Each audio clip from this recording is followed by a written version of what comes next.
Ik ga hier 2 sterke dames en een sterke heer naast me staan. Pietje de Graaf van de FNP, Kootje Klinkenberg van de PvdA en Anton van der A van het VVD. Meestal meer praten we eventjes over de laatste 3 punten die ik deel zetten. We gaan er nog eventjes een 4 bij zetten, dus dan maken we daar ook eventjes voor mij. Dat we gewoon. Ik wil eerst eens eventjes met je over natuur en milieu praten. Oer iets geld in natuur- en milieuprojecten pompen is onzin. Er zijn volle betere bestemmingen. Pietje. Nou, daar ben ik het net mee eens met deze stelling. Want natuur en milieu, dat is nou correct een item waarin wij in Dongen al een heel soort van hebben. En had je zorgen naar het Zuid-Eer-project. Want daar hebben we een prutte geld in stutsen. Ook in de natuur, ook in de ecologie. Maar dan zie je dus dat je met dat geld ook de economie versterken kennen. Dus dat is een punt waar ik verzet van ik ben het net eens met deze stelling. Maar ik ben het er echt net mee eens dat wij dus geen geld steken zo'n in de natuur- en milieueducatie van de Klister. Nou, dan doen wij ons bent te kwaad. Want die houdt prachtig mooie lespakketten. Hoe ga je om met de natuur en hoe werkt de natuur? Dus ik ben het net eens met deze stelling. Nog eens even naar Anton van der A, VVD. Wat vindt hij daarvan? Nou, op zich ben ik het ook eens met de stelling. Alleen je moet natuurlijk wel gaan kijken van waar we ons geld aan uitgeven. En als je kijkt naar natuureducatie, daar geven we toch behoorlijk wat geld aan uit. Dat moet natuurlijk wel blijven, maar wat ons betreft zou het wel ietsje minder kunnen. Ik ben het wel met Pietje eens dat wij moeten zorgen dat we het geld wat we daarvoor gebruiken, dat we dat ook proberen om daar de economie mee te stimuleren. Dus ja, wat dat betreft hoeft niet al het geld er naartoe. We moeten er natuurlijk wel geld voor vrijmaken, maar we hebben natuurlijk nog heel veel uitdagingen te wachten die ook heel veel geld kosten. De VVD gaat toch uit van dat de gemeente wat meer naar haar kerntaken moet. Daar zit natuurlijk ook wel een stukje educatie in, milieu en natuur. Maar goed, dat moet allemaal in verhouding zijn tot elkaar. Voor die kerntaken praten we aan en eventjes. Ga ik eventjes naar Kootje toe. Kootje, moet er minder geld in natuur en milieu en meer geld in andere zaken? Nee, ik denk het niet. Ik vind dat Pietje dat al heel goed uitgelegd heeft. Het is eigenlijk een geforceerde tegenstelling die je neerlegt. Want er zijn al verbindingen. En die maar er liggen juist kansen. Het Zuid-Eer-project wordt genoemd. Prachtig plan, waar wij dus die verbindingen bij zien. Wat onder vuur ligt, maar wij willen onderstrepen dat het een prachtig plan is. En de kansen die er zijn, die zien wij echt in ondernemen en de werkgelegenheid. De kansen van, zoals jij de stelling dus stelt, duurzaam ondernemen, het toerisme, wat juist werkgelegenheid kan genereren. En natuur en toerisme, dat versterkt elkaar alleen maar. Als er goed geïnvesteerd wordt en rekening gehouden wordt met het unieke landschap, dan moet je er geld voor over hebben, omdat het juist ook genereren kan. Zeker wat de duurzaamheid betreft. Dus ik ben het met Pietje eens. Dankjewel. Ja, Pietje Saal, ze krijgt van ja, het Zuid-Eer-project komt toch even om wat. Ik vreeg je maar wordt het belang daarvan onderschat door de meesten? Want, corrigeer me als ik het fout heb. Ik krijg de indruk dat er bijvoorbeeld voor het herstellen van die kaders van die Zuid-Eer, dat is iets wat al heel lang op de agenda zit van de gemeente Dongeradeel. Wie eigenlijk geen geld voor. En dit is een uitgelezen kans om dat eindelijk te doen. En dan ook nog eens een keer maar overheidsgeld wat subsidieerd wordt.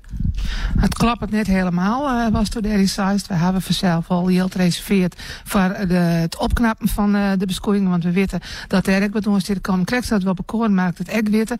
Alleen de kosten zijn wel enorm heeg. En de provincie die gaat baggeren. En dat is het punt even met de beskoeiingen. Die mat, dit hier baggeren, dat mat voor 1 januari 2015 kleer. Nou, als je dan een baggering gaat in die stedschriften, dan moet je wat aan die beskoeiingen doen. De beskoeiing dat hoe je op dit staat dat er helemaal niks gebeurt. Hoe je het niks te doen, maar we moeten dat doen. Nou, dat komt dus op een 2,5 miljoen te staan. Nou, maar die 2,5 miljoen, wat ik dacht 2,3 miljoen worden is, hebben we 100 miljoen subsidie binnenhalen voor al je mooie, voor al je mooie projecten in de binnenstad om uw toerisme. Want daar moeten we de komende tijd voor haar, daar moeten we de werkgelegenheid om dat even op te waarderen hier. En dan is dit een uitstekende kans om met die 100 miljoen de werkgelegenheid hier te stipjen. Wordt het onderschat, het belang van het Zuid-Eer-project, Anton van der A? Nou, ik denk als je de publieke opinie ziet, dan is het een beetje net als een markt. Daar hebben we ook zo'n discussie. De VVD is van mening dat het Zuid-Eer-project een heel mooi project is. Pietje heeft het heel duidelijk uitgelegd. De VVD heeft toen ook ingestemd omdat het een financiële kaders kent natuurlijk en heel veel pluspunten. We krijgen natuurlijk nog de discussie over het tweede plan natuurlijk ook de opvaarten naar de dorpen. Dat vindt de VVD heel erg belangrijk. Omdat dat het toerisme kan stimuleren. Daar moet ook ontzettend veel geld bij. Maar net als ik net ook al zei, dat we moeten wel naar de kosten en de baten kijken. En zolang het meer geld kost als wat het uiteindelijk op lange termijn oplevert, dan moeten we daar nog maar eens even goed en kritisch naar kijken. Wil ik nou even naar coachen, want PvdA maakt zich echt sterk voor Holwert aan Zee, het coaches correct zijn. Kan dat tegelijk opgaan en mij, ik jij heel de meeste coaches het meer een beetje wonderlijk hoor. Kan het opgaan maal kwart Zuid-Ie en Holwert aan Zee? Nou, ik heb het helemaal niet gezegd. Heb jij het niet gezegd? Sorry, coachje. Maar wij gaan er natuurlijk naar kijken of dat ook zoveel waarde aan toevoegt. Als je die verbindingen wilt leggen, dan zie ik dat wel. Maar we kijken ook naar de prijs. We zijn er heel realistisch in. Het kost 80 miljoen. Ik denk dat het prachtigste zijn als de provincie hier een grote rol in gaat spelen. Wij zijn wel heel erg teleurgesteld in het feit dat de provincie ons niet gesteund heeft als gemeente over die NUON-gelden. Dus ik moet nog zien dat de provincie doet. Maar wij gaan het met elkaar wel proberen. We zien het als een prachtig plan. Ik ben toevallig gisteren even in Holwert geweest. Nou, als Holwert aan Zee zou mogen liggen, dan ga ik er heel vaak naartoe, want het lijkt me fantastisch. Prachtig plan, maar daar hangt een kaartje aan. Maar we zien wel die verbindingen natuurlijk, die ik net genoemd heb. Toerisme, werkgelegenheid. Ja, meer kan ik er eigenlijk niet over zeggen. Wil ik mee naar een oorpunt. Om vandoor de een bloeiende gemeenschap te maken waar het goed wijen is het belangrijk dat er meer geld naar culturele en maatschappelijke instellingen gaat. Anton van der Aar. Ja, dat is ook wel weer heel stellig gesteld, Hendrikje. Maar ik zie daar wel een overeenkomst. Ik denk dat wij ook onze cultuur, erfgoed, maar ook het cultuur en alles wat er omheen hangt, moeten koesteren. De VVD is van mening dat dat ook wel uit de markt, dat er heel veel dingen uit de markt zouden moeten komen. En dat wij niet als gemeente daar geld in blijven pompen wat eigenlijk, wat we eigenlijk niet kunnen betalen. Ik denk dat wij wel voorwaarden scheppen moeten zijn. We zullen als gemeente ook onze bijdrage moeten leveren. Maar als VVD zien toch liever dat het meer uit de markt komt. Maar goed, dan ben ik wel met de stelling eens. Het kan natuurlijk wel toeristen trekken. Het kan de economie gaan aanjagen. Dus wat dat betreft moet er natuurlijk wel geld voor beschikbaar blijven. Alleen we moeten er niet steeds roepen dat als de gemeente het niet doet, dat het er dan niet komt. Want daar zijn wij niet van overtuigd. Maar we moeten de markt ook de kans geven om daar iets mee te doen. Kan het uit de markt komen, Pietje? Nou, ik denk dat de heer Van der Aar bedoelt, maar de markt de meerskip, dan komt het uit de meerskip. Want dat zul je nou ook al ontstaan. Al je voorbeelden van de koren, de korpsen, de toneelverenigings, de Ierpenloftspullen, het Bonifatius Music, het komt al uit de meerskip. Dus als de heer Van der Aar dat bedoelt, dan ben ik het met hem eens. Een marktpartij, dan denk ik van nee, dat mag je daar niet aan letten, je maakt het aan de meerskip zelf wel letten. We binnen zijn een wel van mening dat je dwaan maakt aan talentontwikkeling. En ik ga het ook in mijn pits hebben zijn, mijn amerijpeteerken, zou ik het zeggen. Dat is dat je denkt aan talentontwikkeling doen. We zetten te volle in, maar dat is het landelijk beleid. Op rekening en taal in het onderwijs, willen we echt die creativiteit stimuleren maken. En dat kunnen we doen terug muziekonderwijs aan te bieden. En terug echt daar die infrastructuur voor deel te lezen. Maar ik ben het wel met Anton van der Aar is de meerskip maar te dragen. En kan de meerskip dat dragen, coachje Klinkenberg? Nou ja, dat hopen we er maar. Ik wil ook even ingaan op Anton zijn bewering. Als je de marktwerking bedoelt, dan zie ik dat niet zitten. Als je zegt marktpartij, dat is heel wat anders. Want dan krijgen we ook andere prijzen. En daar zal de Partij van de Arbeid nooit een voorstander van zijn. En de vraag was van jou, kan de gemeenschap dit dragen? Nou, ik ondersteun heel erg wat Pietje zegt, dat het uit de gemeenschap zelf moet komen. Uit de samenleving. En wij hebben ook een voorstel over vrijwilligers. Dus zeg maar mensen die vrijwilligers zijn, maar in de bijstand zitten. Daar zitten ook echt mensen bij die er helemaal niets aan kunnen doen dat ze in die situatie zitten.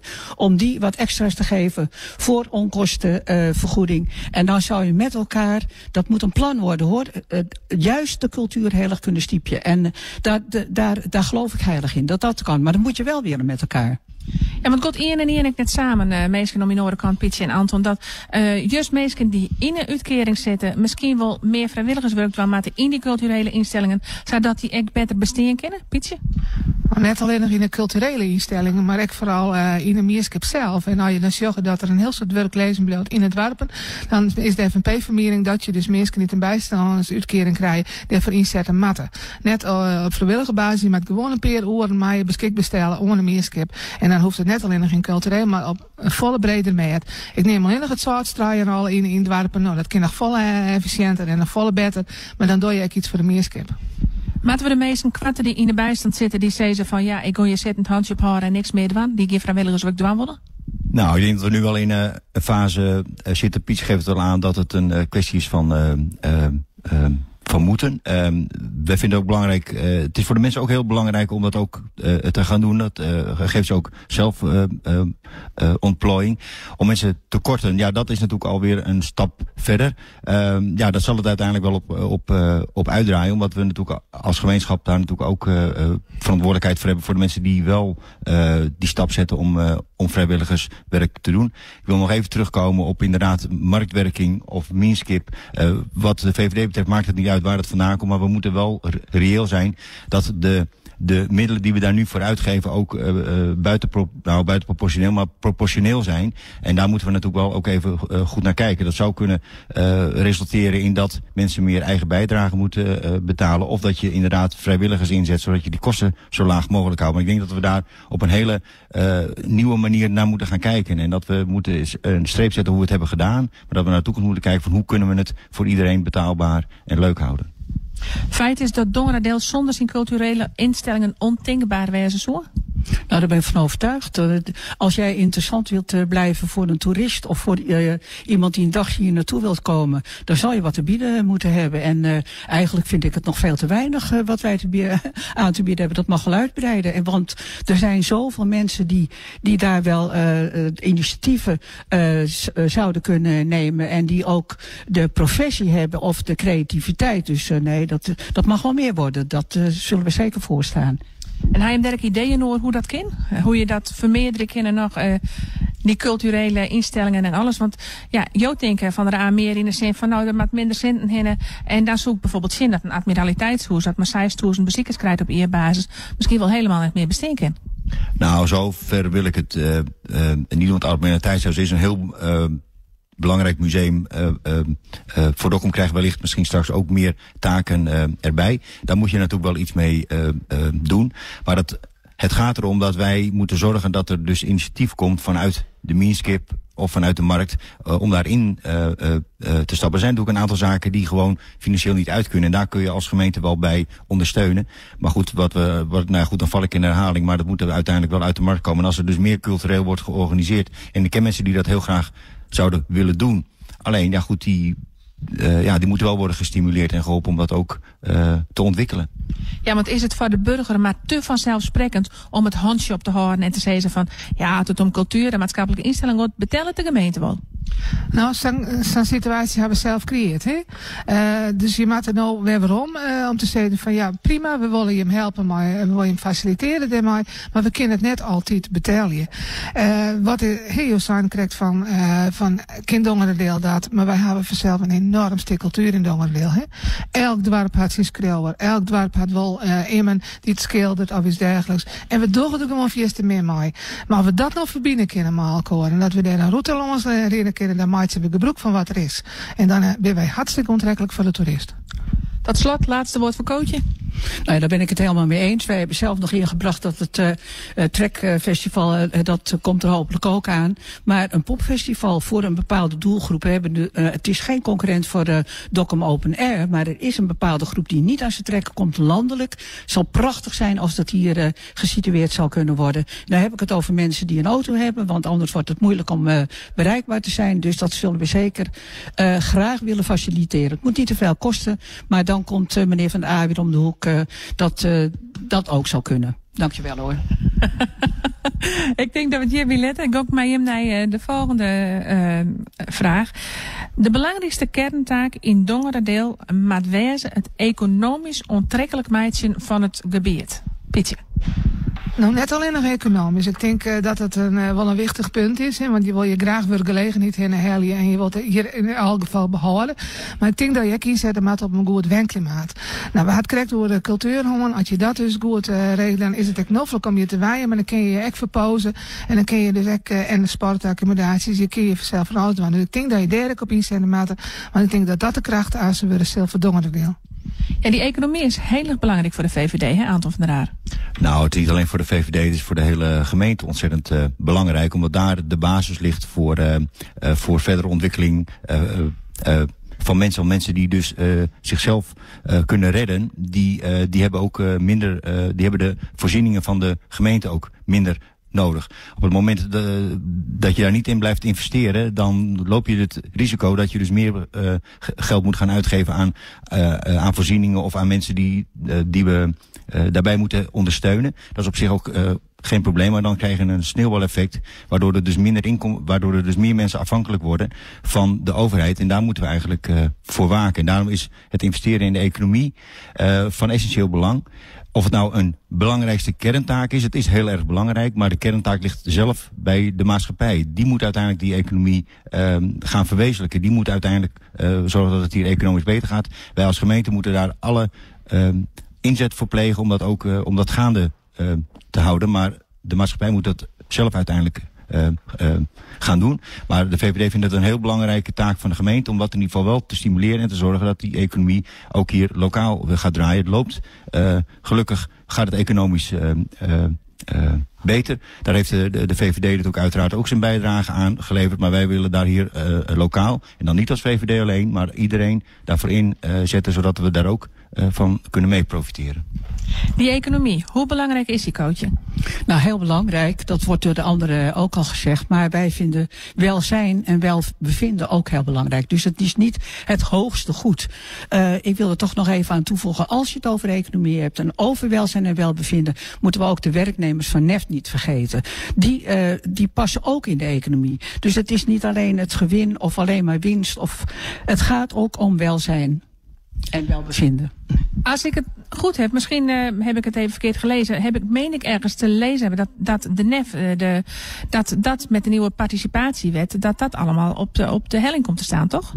Nou, dat klopt. 1/3 van de werknemers mag nog maar blijven, hè, als het aan de regering ligt en in een nieuwe participatiewet. Maar gelukkig is er een goed akkoord, hè, zeg maar. Het akkoord is gesloten dat ook werkgevers zich verbinden aan mensen met een afstand tot werk. En daar is een quotum voor. En als je je daar niet aan houdt, als je meer dan 25 werknemers in dienst hebt, dan krijg je gewoon een leuke rekening van het Rijk en eigenlijk een straf, een financiële straf als je dat niet doet. Dus ik heb er alle vertrouwen in dat die werkgevers die in onze gemeente meer dan 25 werknemers hebben, dat ze dat ook echt gaan doen.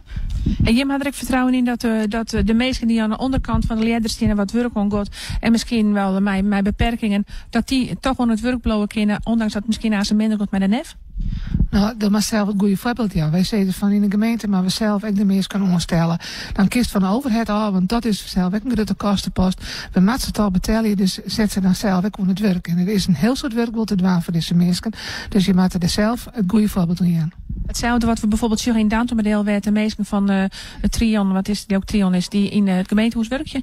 Ja, en wij hebben ook al mensen in greenversiering al aan het werk. We hebben ze hier ook aan het skimmuits en hebben ze ook al aan het werk. Dus ze binnen ook al. Het jouwt een heel soort gezelligheid, maar ik zei ze, altijd alleen een gezellig praatje. Dus wat dat betreft ben ik heel wees bij deze mensen.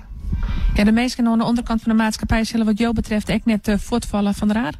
Nee, uiteraard niet. Kijk, we hebben het nu over NEF en de medewerkers van NEF, maar ook iedereen die geen werk heeft, maakt onderdeel uit van het totaal. Dus deze mensen hebben ook recht op werk. Als ik even kijk naar de ondernemers, als ik even uit mijn eigen ervaring spreek, zijn er heel veel ondernemers heel sociaal. Er wordt wel eens gezegd dat ondernemers alleen maar voor winst gaan. Zij moeten ook hun inkomen verdienen, is ook heel erg belangrijk. Maar die ondernemer wil ook wel wat bijdragen daarin. Alleen dat wordt vaak landelijke regelgeving zo geconstrueerd dat de dat de werkgever of de ondernemer daar een enorm risico mee loopt. En als we daar nu eens een keer iets aan gaan doen, zodat ze gewoon vrij in en uit het bedrijf kunnen, dan denk ik dat wij voor een groot gedeelte deze groep mensen prima aan het werk kunnen krijgen. Lijkt nog een hele belangrijke taak voor de politiek dus. Tot slot eventjes met hem oor nog wat ha. Het gebeurt in Dongeradeel volgens mij heel dal net. Winkels hierpen op snijn. FNP gooit de knuppel morgen in het honderhak beetje. Dat doen we, want morgen is het FNP-hoes Iepen. En dan willen we graag maar de mensen importeren, net alleen hier, maar ik hoor de oorzaak nu zijn van we laten zien dat wij dus de komende periode dus derde op inzetten zullen. We vinden net dat wij als oorheid bedisselen moeten dat wij dus van het keer net, let het onder ondernemer zelf hoor. Wij moeten de behandelingen maar bij voortnemen en dan zullen we vanzelf wat erbij. Ja, hoe belangrijk is het de vrije iepening van winkeltijden van Draar? Nou, Pietje geeft het al aan. Kijk, de VVD is zeker de afgelopen periode warm pleitbezorger geweest voor openstelling op zondag. We hebben daar ook al een motie over ingediend die het niet heeft gehaald. Maar in ieder geval, de VVD die staat voor dat de ondernemer zelf moet bepalen of die zijn winkel open wil doen of niet. En het is niet aan de politiek om daar een belemmering op te doen. Daar komt nog bij dat we natuurlijk dat de ondernemers in de binnenstad het ontzettend zwaar hebben. Heel erg zwaar. En dat stukje extra omzet zouden ze kunnen gebruiken om in ieder geval te kunnen overleven. En nu de crisis zijn einde nadert om ook een goede doorstart te maken. Ik wil er ook nog wel even bij zeggen dat het natuurlijk niet alleen de ondernemers zijn, maar ook de werknemers die bij die ondernemers aan het werk zijn. Want daar hebben we ook zorg voor. En als die hun werk kunnen behouden, dan snijdt het mes dus aan twee kanten. Gewoon lekker winkelen op zondag, Kootje? Nee, wij hebben, ik moet zeggen, mijn partij denkt er genuanceerd over, daar moet ik eerlijk in zijn. 50-50 was het op de ledenvergadering.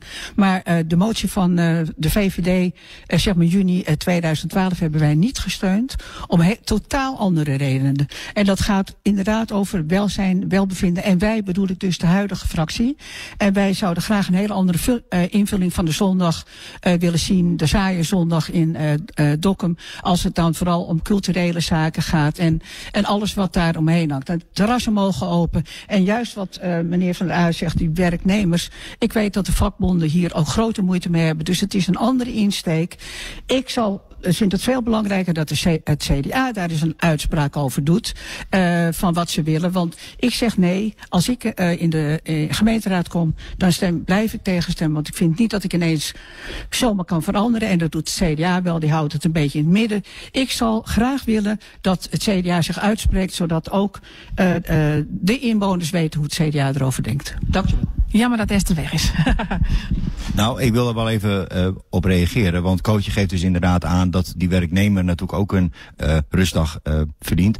Ik weet dat in de winkelbranche wordt heel veel part-time gewerkt. Ik ken ook een aantal mensen die heel graag op zondag zouden willen werken. Omdat de man bijvoorbeeld de hele week werkt en de vrouw dan geen tijd heeft om extra inkomen voor het gezin te genereren. Dus je krijgt ook een hele groep die de ene groep werkt dan door de week en de andere groep werkt dan in het weekend. Dus ik vind het bezwaar van mevrouw Klinkenberg van Kootje nou niet steekhoudend dat je zegt van we moeten de werknemer beschermen. Het is altijd nog op basis van vrijwilligheid en dat wordt ook heel goed betaald. Nou, ik denk dat de zondagsliepening nog een discussie wordt zal die nog lang niet uitgevoerd is in Dongeradeel.